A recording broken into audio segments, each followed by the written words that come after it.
Maya had always been the invisible daughter. While her older sister Natalie got all the attention, Maya quietly worked as a nurse at the children's hospital. Nobody really noticed when she won awards at work. Nobody cared much about her dreams. It had always been this way, and Maya had learned to accept it. That Tuesday afternoon, everything changed. Maya's phone rang while she was helping a little girl with a broken arm. It was her mother, and her voice sounded strange. Panicked. Maya's heart dropped even before she heard the words. "There's been an accident. Natalie is in the hospital. You need to come right now." Maya drove faster than she ever had before. Her hands shook on the steering wheel. Natalie might have been the favorite, might have made Maya feel small her whole life, but she was still her sister. The thought of losing her made Maya's chest tight. At the hospital, her parents stood outside the ICU with her grandmother.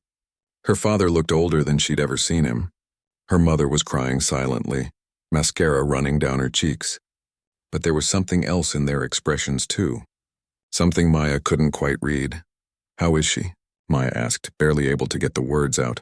"She's in a coma," her father said flatly. "The doctors don't know when she'll wake up. Or if she will." Maya felt the world tilt. She grabbed the wall to steady herself. "What happened?" "Car accident." A truck ran a red light. Her mother wiped her eyes. "But Maya, there's something else. Something we just found out." That's when they told her about Ryan Westbrook. Apparently Natalie had been secretly engaged to one of the richest men in the country. Ryan Westbrook, heir to a tech empire worth billions. Nobody in the family had known. Natalie had kept it completely hidden, probably planning some grand announcement that would make everyone worship her even more. "Why didn't she tell us?" Maya asked, confused. Her grandmother snorted. "Because Natalie always loved her secrets. It made her feel important." Maya had never even heard Natalie mention Ryan's name. She pulled out her phone and searched for him. The photos showed a serious-looking man in his early 30s, handsome in that cold, businesslike way. Sharp jawline, intense eyes, expensive suits. He looked like he belonged in a different world entirely. "Where is he now?" Maya asked. Her father's face grew even darker. "He was in the car with Natalie. He's in a coma too." They were on their way to tell both families about the engagement when it happened. The next 2 weeks passed in a blur. Maya visited Natalie every day after her shifts at the hospital. She'd sit by her sister's bed, holding her hand, talking to her even though Natalie couldn't hear. The doctor said it sometimes helped. Maya told her about the kids at work, about the weather, about everything and nothing. But at home, things were getting weird. Her parents kept having hushed conversations that stopped whenever Maya entered the room. Her father spent hours on the phone, his voice tight and stressed. Her mother barely ate, just sat at the kitchen table staring at nothing. Finally, 3 weeks after the accident, her father called a family meeting. Maya sat on the old couch in the living room, the same couch where she'd spent countless nights being ignored while everyone fawned over Natalie. Her grandmother sat in the armchair, looking grim. Her parents stood by the fireplace like they were about to make some kind of announcement. "There's a situation," her father began. He looked uncomfortable, wouldn't meet Maya's eyes. "Ryan's grandfather came to see us. His name is James Westbrook. He's the head of the family, and he's very traditional, very old-fashioned about these things." "What things?"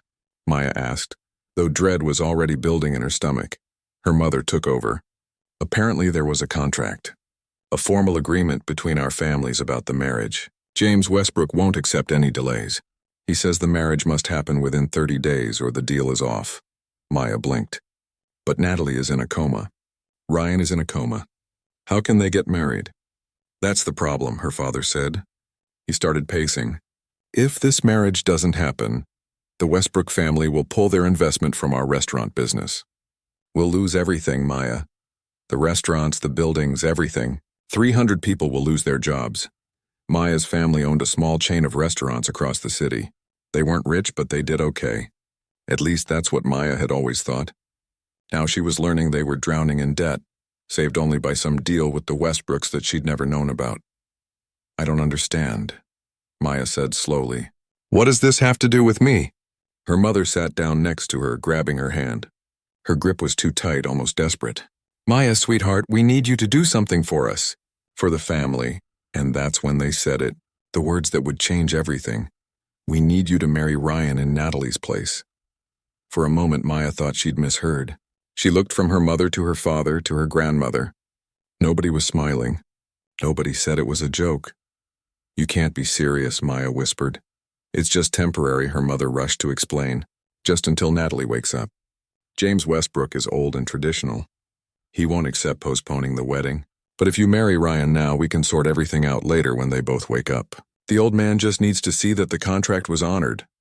You want me to marry a man in a coma, Maya said, her voice sounding strange and distant to her own ears. A man who doesn't know I exist. A man who's in love with Natalie. We're not asking you to fall in love with him, her father said impatiently.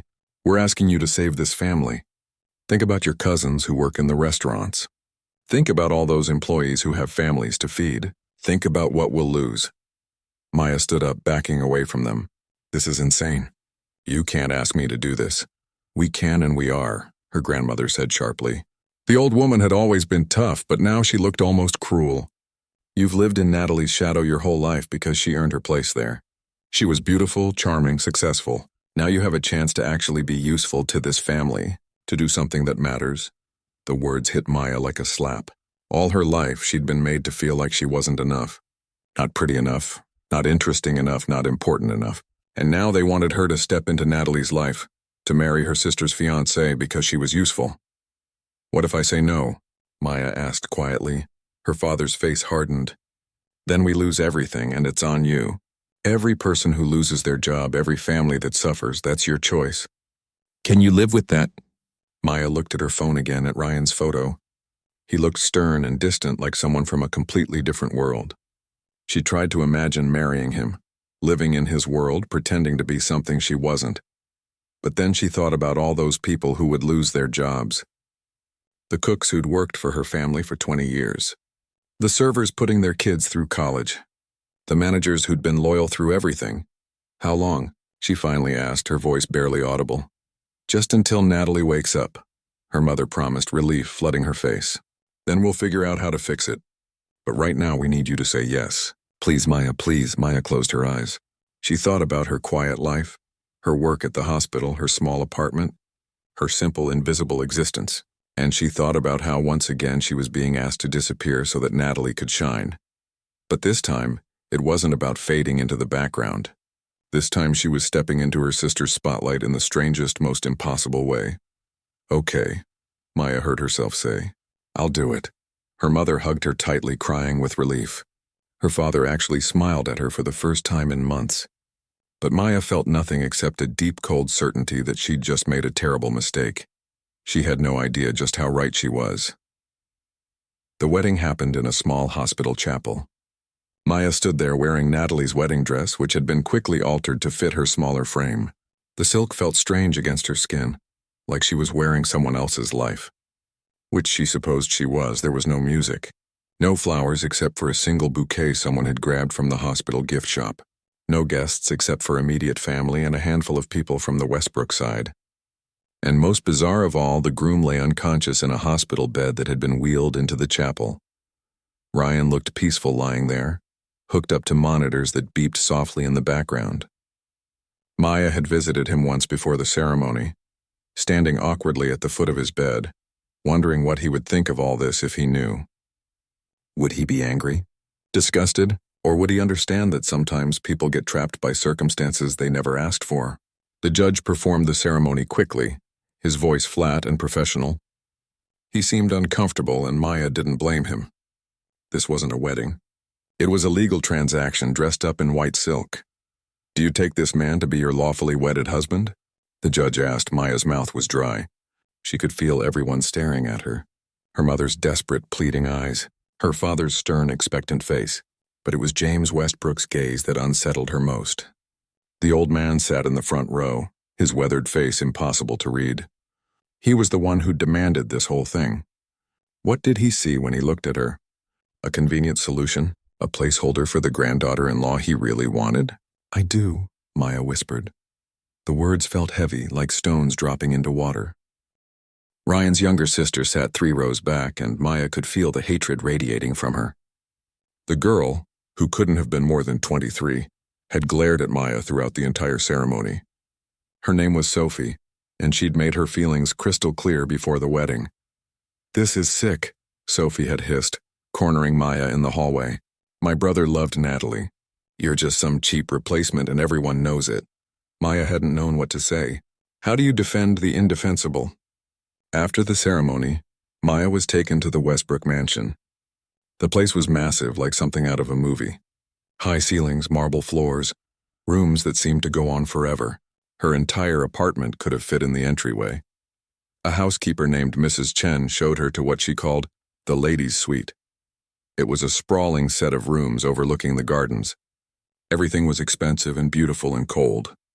The bed was enormous, covered in silk sheets that probably cost more than Maya made in a month. There was a walk-in closet bigger than her old bedroom, and a bathroom with a bathtub that looked like a small pool. Mr. Ryan's rooms connect through that door, Mrs. Chen explained, pointing to a heavy wooden door. But of course he's still in the medical wing. Maya nodded, feeling numb. She sat on the edge of the giant bed after Mrs. Chen left, still wearing the wedding dress. She should probably take it off, but she couldn't seem to make herself move. Instead, she just sat there, staring at the ring on her finger. It was platinum with a diamond so big it felt obscene. This ring was probably meant for Natalie's hand. The first week was the hardest. Maya felt like an intruder in someone else's life. The staff were polite but distant, clearly unsure what to make of her. Sophie avoided her completely, and James Westbrook watched her constantly, like he was studying her, trying to figure out what she was made of. Every morning, Maya would visit Ryan in the medical wing of the mansion. Yes, the mansion had its own medical wing, complete with round-the-clock nurses and the best equipment money could buy. She'd sit by his bed and feel completely ridiculous. At first, she didn't know what to do. Just sitting in silence felt wrong, but talking to an unconscious person felt even stranger. Finally, she started bringing books. She'd read aloud, mostly articles from medical journals about trauma recovery and new therapy techniques. It was the only thing that felt somewhat normal, connecting her nurse training to this surreal situation. The study shows that early intervention can significantly improve outcomes. She read one afternoon, her voice soft in the quiet room. Patients who receive comprehensive care in the first 6 months show a 40% better recovery rate. She wondered if Ryan could hear her. The nurses said sometimes comatose patients could perceive things, even if they couldn't respond. Did he know someone was there? Did some part of him wonder who was reading to him about medical studies instead of his fiancée? The hardest part was the nights. Maya would lie in that enormous bed, staring at the ceiling, thinking about how wrong everything was. She'd call her friend Lisa, the only person outside the family who knew the truth. "How are you holding up?" Lisa would ask, her voice full of concern. "I feel like I'm playing dress-up in someone else's life," Maya would admit. "Everything here is so expensive, so fancy. The housekeeper pressed my scrubs yesterday, Lisa." "Who presses scrubs? Are they at least treating you okay?"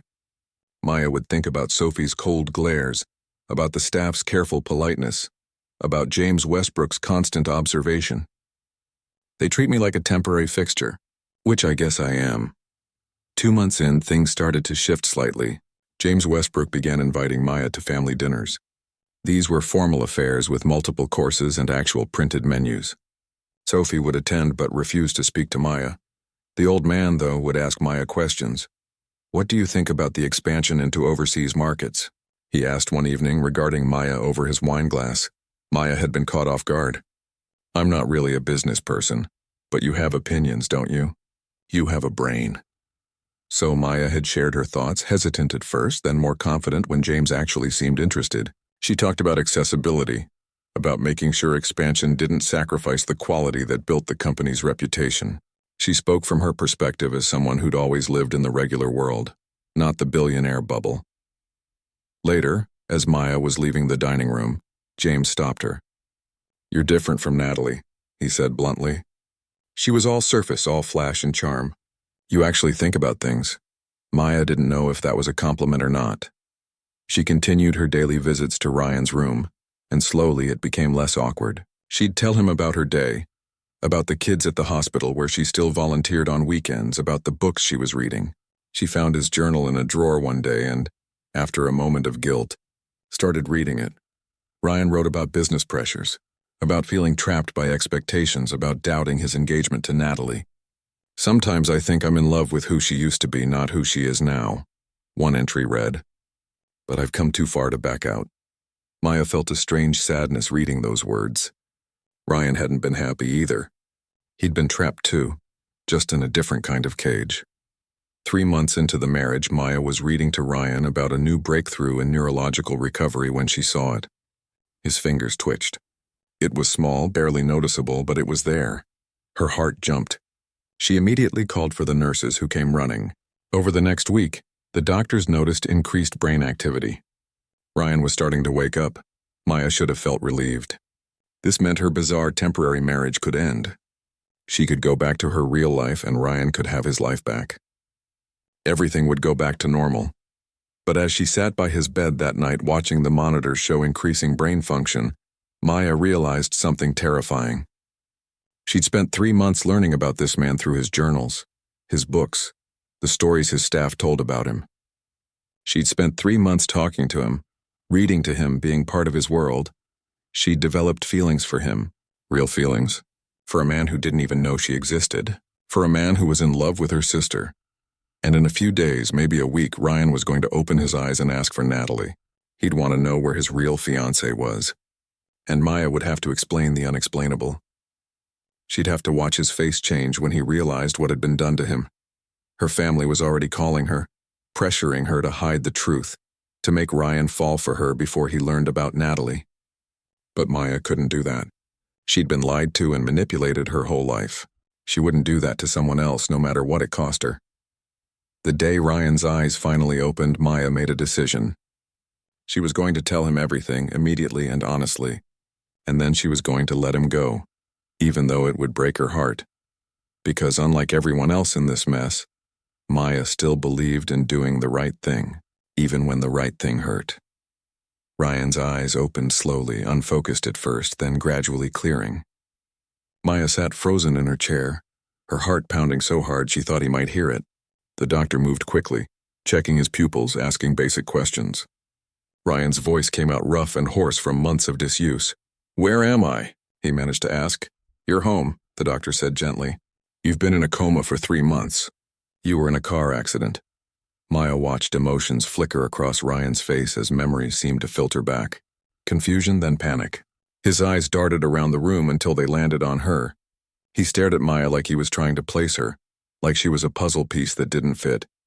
"Where's Natalie?" he asked. The words hit Maya like a physical blow, even though she'd been expecting them. She took a deep breath, steadying herself. "There's a lot we need to explain," she said softly. "But first you need to know that Natalie is alive. She's in the hospital recovering." Recovering from what? What happened? Ryan tried to sit up but winced at the effort. His body was weak from months of lying still. The doctor stepped in. "Let's take this slowly. You need rest. We can discuss everything once we've run some tests." Over the next few days, the truth came out in pieces. Maya let the doctors and James tell most of it, but she made sure to be there to face Ryan's reaction. She owed him that much. When Ryan learned about the marriage arrangement, his face went through a series of expressions that Maya would never forget. Disbelief first, like someone had told him the sky was green, then anger, hot and fierce, directed at his grandfather, and finally something worse than anger, something that looked like betrayal. "You married me off while I was unconscious?" Ryan's voice was sharp, cutting. He looked at his grandfather with eyes that could have frozen fire. "To someone I've never even met?" James stood firm, unapologetic. "It was necessary. The contract had to be honored." "The contract?" Ryan laughed, but there was no humor in it. "You care more about a business deal than my actual life?" Maya felt sick. She wanted to disappear, to melt into the walls. This was exactly what she'd feared. She was the physical reminder of everything that had been taken from Ryan. His choices, his freedom, his life with the woman he loved. "I didn't want this either," Maya said quietly. Everyone turned to look at her. "I know that doesn't make it better, but I need you to know I never wanted to take anything from you." Ryan's eyes met hers, and for a moment something flickered in them. Not kindness exactly, but maybe understanding that she was as much a victim in this as he was. Then he looked away. "I need to see Natalie," he said firmly. "Now." That's when Maya had to deliver the harder truth. "She woke up 2 weeks ago," Maya said, her voice barely above a whisper. "She's been awake, Ryan." The silence that followed was deafening. Ryan's face went pale. "She's been awake for 2 weeks and she hasn't come to see me?" Maya couldn't answer that. How could she explain that Natalie had been more concerned with her appearance than with the man she supposedly loved. How could she say that her sister had called her screaming about the marriage, not asking about Ryan's condition? The truth was, Natalie had made her priorities clear, and Ryan wasn't at the top of the list. Ryan was discharged from the medical wing but needed extensive physical therapy. His muscles had atrophied from months of inactivity. He could barely walk without assistance. Maya, with her nursing background, became his primary support.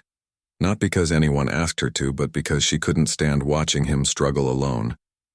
Their sessions were quiet at first. Maya would help him with exercises, supporting his weight as he relearned to walk, spotting him during strength training. Ryan barely spoke to her beyond necessary communication. A little to the left. "I need a break. That's enough for today." But slowly, over weeks, something shifted. Maybe it was the vulnerability of needing help with basic tasks. Maybe it was the long hours spent together with nothing to do but talk. Whatever it was, they began to really communicate. "Why did you agree to this?" Ryan asked one afternoon. They were in the therapy room and he was working on walking between parallel bars. Sweat dripped down his face from the effort. Maya handed him a towel. "My family's business was going to fail. 300 people would have lost their jobs. My parents made it seem like I was the only one who could save everyone. That's a heavy burden to put on someone. Yeah, well, that's kind of been my role in the family. The useful one. The one who sacrifices so everyone else can shine." Maya hadn't meant to say that much, but something about Ryan made her honest. He looked at her with new interest. Natalie's sister. That must have been hard growing up in her shadow. Is it that obvious? I remember Natalie talking about her family. She only ever talked about herself, really. I don't think she mentioned you once. Ryan's face clouded. That should have told me something. Over the following weeks, their conversations deepened. Ryan shared things he'd never told anyone. How the pressure of being the heir had crushed him since childhood. How every choice was made for him, every path predetermined. How his engagement to Natalie had been partly about trying to reclaim some part of his college days when life felt simpler. "I proposed because I thought I could recapture something we had years ago," Ryan admitted one evening. They were walking through the mansion gardens, moving slowly as Ryan built up his stamina. "But honestly, I don't think that version of Natalie ever really existed. I think I was in love with an idea, not a person." Maya understood that feeling more than he knew. Sometimes we create stories about people because it's easier than seeing who they really are. "Is that what you did with me?" Ryan asked, stopping to look at her. The question caught Maya off guard. "What do you mean?" "You read my journals. The staff told me. You spent 3 months learning about me while I was unconscious. Did you create a story about who I was?" Maya felt her cheeks burn. "I'm sorry about the journals. That was an invasion of your privacy. I'm not angry about it. I'm just curious. Who did you think I was?" Maya considered the question carefully. "I thought you were someone who was trying really hard to be what everyone expected while slowly losing yourself in the process. Someone who was kind but didn't always know how to show it. Someone who was trapped just like me." Ryan was quiet for a long moment. "That's more accurate than I wish it was." Sophie's hostility began to soften around this time. Maya caught her watching one afternoon as Maya helped Ryan with his exercises, encouraging him, celebrating small victories. Afterward, Sophie pulled Maya aside. "I was wrong about you," she said bluntly. Sophie had always been direct. "I thought you were just after the money, after the lifestyle. But you actually care about him. You see him as a person, not a prize. Your brother is easy to care about," Maya said simply. "Natalie never looked at him the way you do," Sophie continued. "She looked at what he represented. You look at who he is." But the situation was still complicated. James Westbrook had been watching their growing connection with interest. One evening, he called Maya to his study, a room lined with books and smelling of old leather and expensive whiskey. "I need to tell you something," James said, pouring himself a drink. The marriage, the contract, the timing of it all. It wasn't just about business. Maya's stomach dropped. "What do you mean?" "I orchestrated this," he admitted, his old eyes sharp and calculating. "I knew who Natalie really was. I had her investigated. She was seeing another man, a rival company's CEO, hedging her bets on which proposal would come first. She was using my grandson, and you knew who I was. I had you investigated too. I knew exactly who Maya Chen was before I made that proposal to your family. I knew you were honest, hardworking, genuine, everything Natalie wasn't.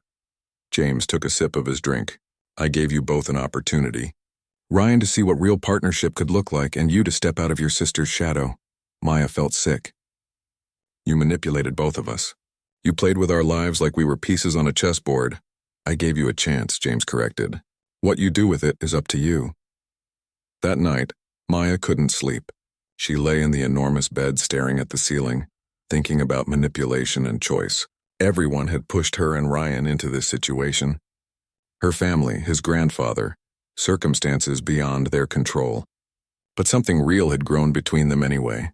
The question was, could something built on lies ever become genuine, or would the foundation always be rotten, no matter what they built on top of it? She didn't have an answer. But she knew that soon, very soon, Natalie was going to make her move. And when she did, everything Maya had started to feel, everything that had begun to grow between her and Ryan, would be tested in ways she wasn't sure she could survive. Natalie's return to public life was nothing short of spectacular. After months of hiding, she emerged with her face perfectly healed from cosmetic surgery, looking as stunning as ever. But it wasn't just her appearance that made headlines. It was her story. Maya first heard about it from Lisa, who called her frantically one morning. Turn on the news now. Maya grabbed the remote with shaking hands. There on the screen was Natalie, sitting on a morning talk show couch, dabbing at her eyes with a tissue. She looked beautiful and tragic, the perfect victim. It's been so hard, Natalie was saying, her voice trembling just right. I woke up from my coma to find that my own sister had married my fiancé, the man I loved. While I was unconscious and helpless, she took everything from me. The host made sympathetic noises. That must have been devastating. I trusted her, Natalie continued, and Maya noticed she'd managed to make actual tears appear. She was my sister, my family, and she betrayed me in the worst possible way. Maya felt like she couldn't breathe. The phone started ringing immediately. First her mother, then her father, then people from the hospital. By the time she got to work for her shift at the children's clinic, there were protesters outside with signs. Husband stealer. Family traitor. One sign even had Maya's face on it with devil horns drawn on. The parents of her patients looked at her differently. Her coworkers whispered when she walked by. Finally, the hospital administrator called her into his office. He looked uncomfortable, wouldn't quite meet her eyes. Maya, perhaps it would be best if you took a leave of absence, just until this all dies down, for the sake of the hospital's reputation. You're putting me on leave because my sister lied on television? I'm asking you to step back until things calm down. I'm sorry. Maya left the hospital in a daze. She'd lost the one thing that had always been hers. The one part of her life that had nothing to do with Natalie or the Westbrooks or any of this mess. Her work, her purpose, helping children. It was all gone. When she got back to the mansion, Ryan was waiting for her. He took one look at her face and knew something was wrong. What happened? The whole story poured out. The talk show, the protesters, the forced leave from work. Maya tried not to cry, but the tears came anyway. She made me look like a monster. Like I planned all of this. Like I wanted to steal her perfect life. Ryan's face went hard. She's lying. Of course she's lying. But nobody cares about the truth. They care about the story, and her story is better. Beautiful woman wakes from coma to find her evil sister has stolen her fiancé. It's perfect for television. Then we tell the real story, Ryan said firmly. I'll hold a press conference. I'll explain everything. The arrangement, my grandfather's involvement, all of it. And he did. 2 days later, Ryan sat in front of cameras, still using a wheelchair because he wasn't strong enough to stand for long periods. But his voice was strong and clear as he laid out the truth. The arranged marriage, the business contract, the family pressure on both sides. He didn't hide anything. Maya didn't steal anything from anyone, Ryan said, looking directly into the camera. She was put in an impossible situation and did what she thought would help people. She's been nothing but honest and kind through all of this. If anyone is the victim here, it's her. But he stopped short of saying one thing. He didn't say anything about his feelings for Maya, about what had been growing between them. Maybe because he wasn't sure yet. Maybe because saying it publicly would make it too real, too complicated. The press conference helped a little, but the damage was done. The court of public opinion had already decided Maya was the villain. Then her father showed up at the mansion. Maya was in the library when Mrs. Chen announced him. She almost didn't want to see him, but curiosity won out. Her father looked older, more stressed than she'd ever seen him, but his eyes were hard, demanding. "You need to stay in this marriage," he said without preamble. "The business depends on it. We've already used the Westbrook investment. If you leave now, we lose everything." Maya stared at him. "People are calling me a husband stealer. I lost my job. My reputation is destroyed. And you want me to stay trapped in this marriage for your business? You owe us this. We raised you, fed you, gave you everything." Something inside Maya snapped. All the years of being invisible, of being the backup daughter, of being told she should be grateful for scraps of attention. "You gave me nothing," she said, her voice shaking but firm. "You made me feel like I didn't matter my entire life. Every achievement I had was overshadowed by Natalie. Every dream I had was selfish if it didn't serve the family. And now you want me to sacrifice my entire future for a business you mismanaged? Maya, be reasonable." "No, I'm done being reasonable. I'm done being the good daughter who does what she's told. You want to save your business? Figure it out yourself. I'm done." Her father's face turned red with anger. "If you walk away from this marriage, you walk away from this family. Don't come crying to us when you have nothing." "I already have nothing from you," Maya said quietly. "At least now I'll have my dignity." After he left, Maya sat in the library for a long time, shaking. Sophie found her there an hour later and sat down beside her without saying anything. They sat in silence for a while before Sophie finally spoke. "Family isn't always the people you're born to," she said. "Sometimes it's the people who choose to stand by you." Later that week, Natalie herself finally came to the mansion. Maya was in the garden when she arrived, making a dramatic entrance in a designer dress and perfect makeup. She looked like she was ready for another photo shoot, not a confrontation with her sister. "We need to talk," Natalie announced. Maya stood up slowly. "About what? About how you lied on television? About how you painted me as some kind of villain?" "I didn't lie," Natalie said coldly. "You did marry my fiancé. You were in a coma. You didn't want him anyway. You were using him and everyone knows it now." Natalie's perfect mask slipped for just a moment. "That's not true. I loved him. You loved what he represented. The money, the status, the lifestyle. When did you ever ask about him after you woke up? When did you visit him? You were too busy getting cosmetic surgery and planning your media comeback." "He was mine first," Natalie hissed. "Everything good in life was always mine, Maya. You've spent your whole life in my shadow because that's where you belong. And now you think you can just step into my spotlight?"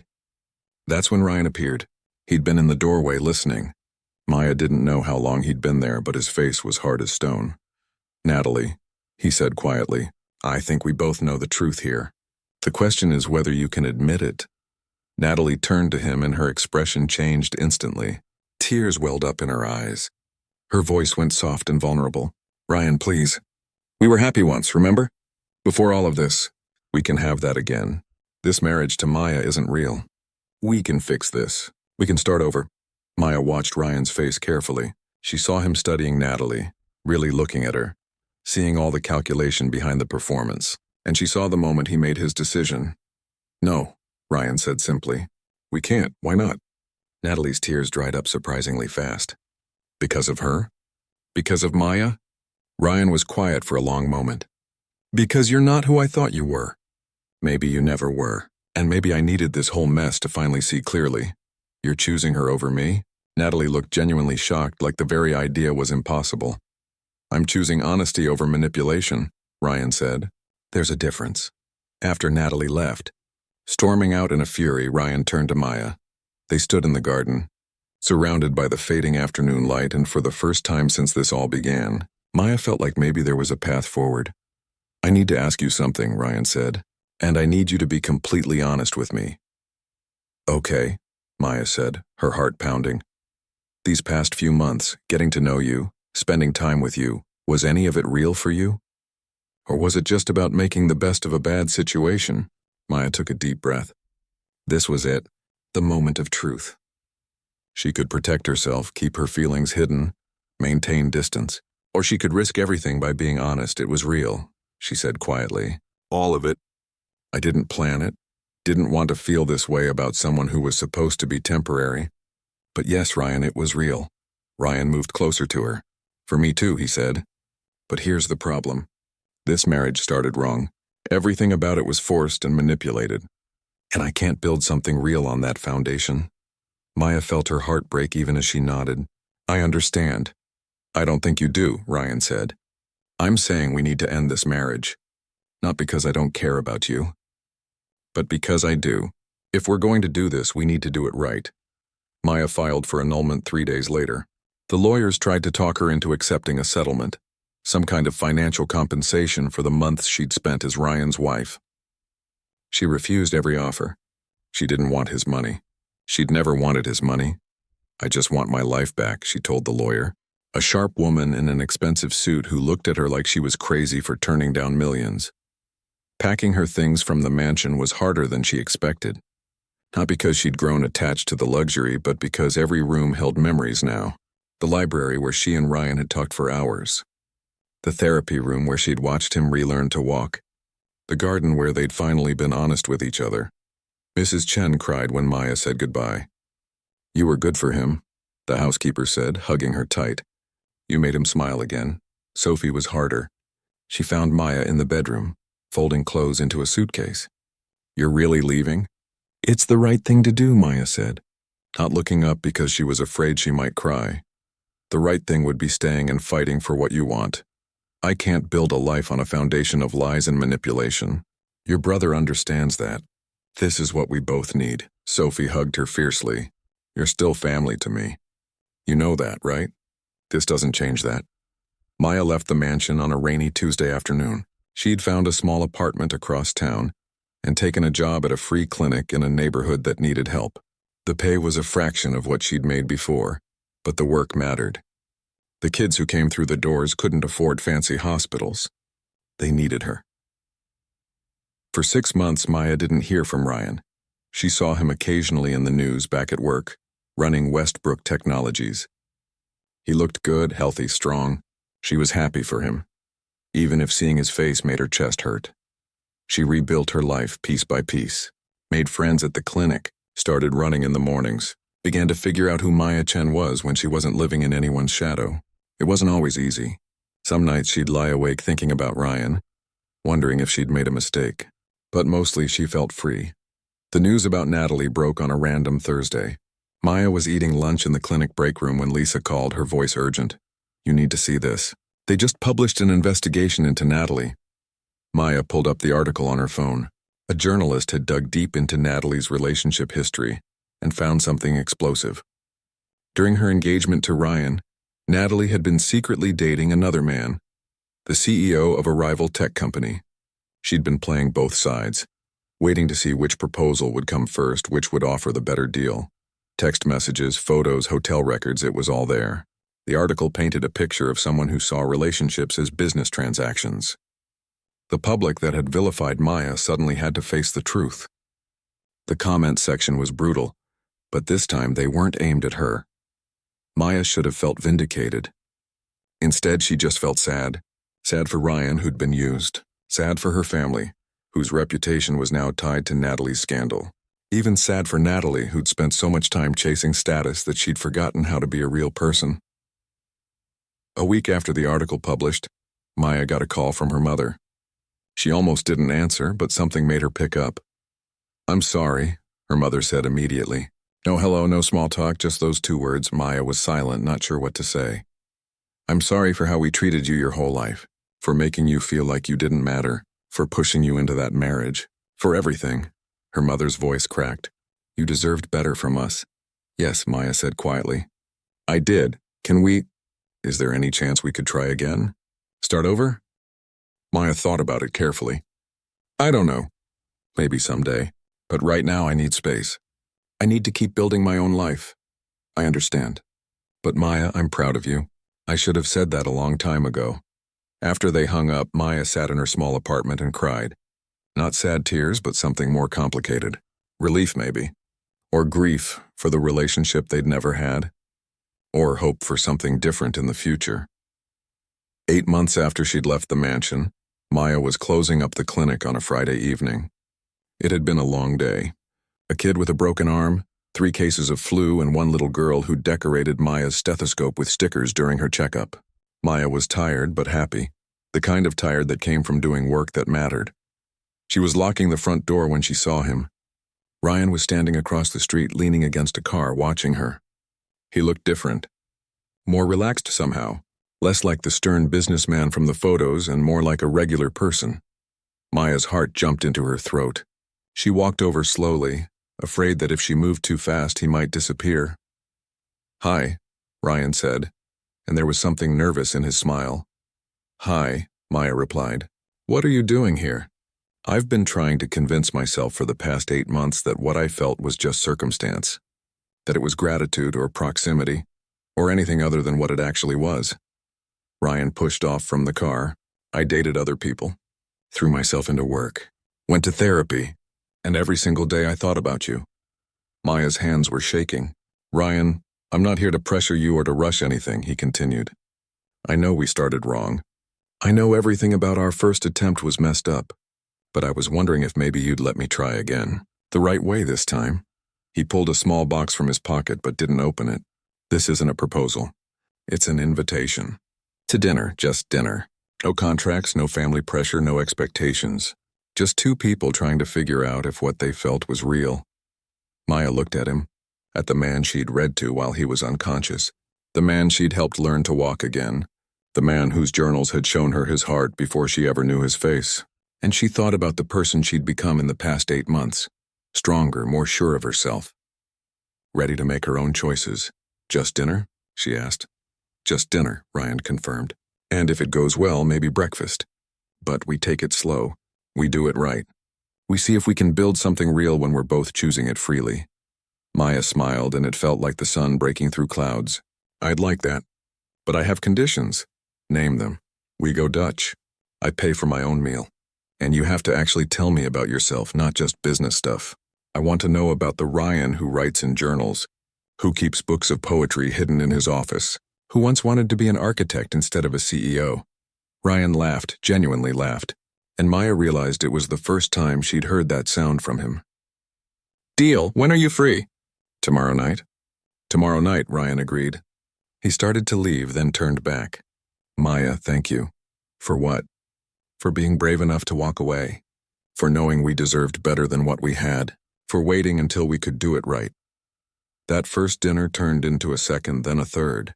They took it slow, like Ryan promised. He learned about her dreams of opening a full-service children's health center. She learned about his love of late-night jazz and his secret talent for sketching buildings. They talked about their mistakes, their fears, their hopes for the future. 6 months later, Ryan showed up at the clinic with a proposal, but not the kind Maya expected. He handed her a folder full of documents. "What is this?" she asked, confused. "It's a building. Downtown. Perfect location for a children's health center." Ryan grinned at her surprised expression. "Not a gift. An investment. You draw up a proper business plan and I'll back it. Full partnership. Everything legal and proper. You'll run it, make all the decisions. I'm just the investor." Maya threw her arms around him, laughing and crying at the same time. "You're serious?" "Completely serious. You've spent your whole life helping people. It's time someone helped you make your dreams real." 18 months after Maya had walked away from the mansion, she stood in that downtown building, now transformed into the clinic of her dreams. Ryan stood beside her, along with Sophie, Mrs. Chen, Lisa, and a crowd of people from the neighborhood. Even some of the kids from her old clinic had come for the opening. James Westbrook was there too, in a wheelchair now, his health declining but his mind sharp as ever. He caught Maya's eye and nodded, something like approval in his weathered face. "Ready?" Ryan asked, holding out the scissors to cut the ribbon. "Ready?" Maya said. As the ribbon fell away and people cheered, Maya felt Ryan's hand find hers. They hadn't talked about marriage again. There was no rush. They were building something real now, brick by brick, choice by choice. And this time there were no contracts, no pressure, no manipulation. Just two people who'd found each other in the strangest way possible and decided to build something true from the wreckage of other people's plans. "I love you," Ryan said quietly, meant just for her. "I love you too," Maya replied, and she meant it with her whole heart. The story could have ended with a dramatic wedding, but real life wasn't always about grand gestures. Sometimes it was about small moments Morning coffee together, late night conversations, supporting each other's dreams, learning to trust again, choosing each other every single day.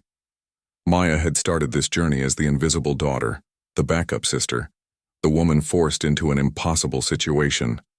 But she'd found herself along the way. She'd learned her worth wasn't determined by her family's approval or anyone's expectations. She'd learned that sometimes the wrong beginning could lead to the right ending, if you were brave enough to start over. And as she looked around at the clinic she'd built, at the man she'd chosen freely, at the life she'd created on her own terms, Maya knew one thing for certain: she was finally exactly where she was supposed to be.